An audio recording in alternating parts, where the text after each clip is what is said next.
જા માલિકાને હાલા હાલા. મમ્મી જલ્દી નાસ્તો આપી દે, મારે ઓફિસે મોડું થાય છે. હા તો સાંભળજે, રવિવારે છે ને તારી ઓફિસે રજા લઈ લેજે.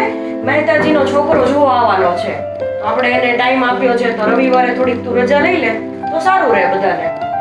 મમ્મી મેં તને કેટલી વાર કીધું, અત્યારે મારે મેરેજ નથી કરવા, મારે પેલા મારું કરિયર બનાવવું છે.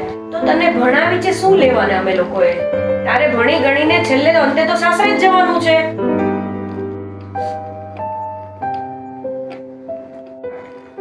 ખુશબુ તું હું નિશા સાથે લવ કરે છો? શું કીધું તે નિશાને?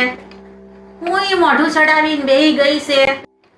શું કહું મમ્મી હું એને હજી ભણવું છે, એનું કરિયર બનાવવું છે, તો આપણે આટલા પૈસા નાખ્યા છીએ ભણવા હાટું, તો છેલ્લે તો એને સાસરે જ જવાનું છે. તો પછી હવે ઉંમર વધતી જાય પછી સારું ન મળે, એ બધું વિચારવાનું તો ખરી કે નહીં? તમે જ સમજાવો હવે, હું તો શું કહેવાનું.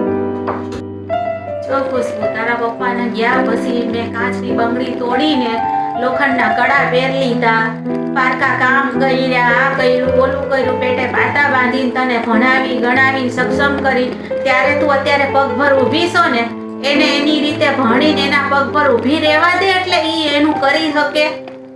જો ખુશબુ, મેં તને ભણાવી ગણાવીને પગભર કરી છે, તો કાલ હવારે તારી દીકરી ભણીને એના પગભર ઊભી થશે, તો કાલ હવારે તને ગર્વ થશે. તમે વાત તો સાચી કીધી, પણ આ સમાજને કેમ પહોંચવું આપણે? સમાજ કોઈ કાળે ઈ વસ્તુ નહીં વિચારે કે આપણે એને પગભર કરવા હાટુ એના લગ્ન મોડા કર્યા. અત્યારે લોકો એમ જ વિચારશે કે એને એની કમાઈ ખાવી હતી એટલા માટે એની છોકરીને નથી ભણાવી. લોકો અત્યારે એમ નહીં વિચારે કે ભાઈ ઈ પગભર થશે, કાલે સવારે આપણે છોકરીને સારા સાસરીએ જ મોકલવાના છીએ, પણ કદાચ પરિસ્થિતિ કઈ ખરાબ થઈ તો એમાં ઈ બે પૈસા એના પતિને હેલ્પ કરી શકે. પણ અત્યારે સમાજ એવું નથી વિચારતું. અત્યારે સમાજ એ જ વિચારશે કે એની છોકરીના લગ્ન એટલે નથી કર્યા કે એને એની કમાણી ખાવી છે. બોલો હવે, સમાજને તો આપણે પહોંચી નથી શકવાના. જો ને તારી મમ્મી કયો ને કાક સમજે. હવે ખુશબુ, આપણે સમાજનું નથી જોવાનું, આપણે આપણી દીકરીનું જોવાનું છે. સમાજ કઈ આપણા ઘરમાં કઈ દાણા નહીં નાખી જાય કે નહીં આપણા દીકરીના ઘરમાં દાણા નાખી જાય. સમાજ તો બોલ્યા કરશે, સમાજની સામું નથી જોવાનું, આપણે આપણી દીકરી સામું જોવાનું છે. તું ચિંતા કર ને, હું તારા મમ્મીને સમજાવીશ.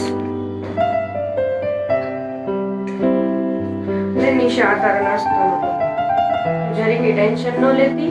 આપણે મહેતાજીને ફોન કરીને કહી દેશું કે હમણાં મારી દીકરી લગ્ન કરવા માટે રેડી નથી. તારું મન જ્યારે થશે ને આપણે ત્યારે લગ્ન કરશું. અત્યારે તું તારી જોબ અને તારા સ્ટડીમાં ફોકસ કર. Thank you mummy. ટેન્શન ન લેતી જરી કઈ રીતે.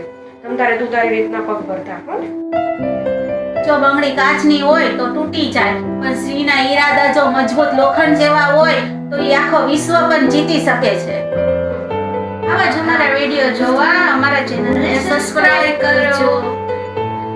તો અમારા આ નાના એવા નાટક ઉપરથી અમે તમને એટલું જ જણાવવા માંગીએ છીએ કે તમે પણ તમારી દીકરીને પગભર કરો, એને પણ આઝાદી આપો. અને જો તમે આ બાબતમાં તમારું શું કહેવું છે એ નીચે કમેન્ટ કરજો. જય શ્રી કૃષ્ણ.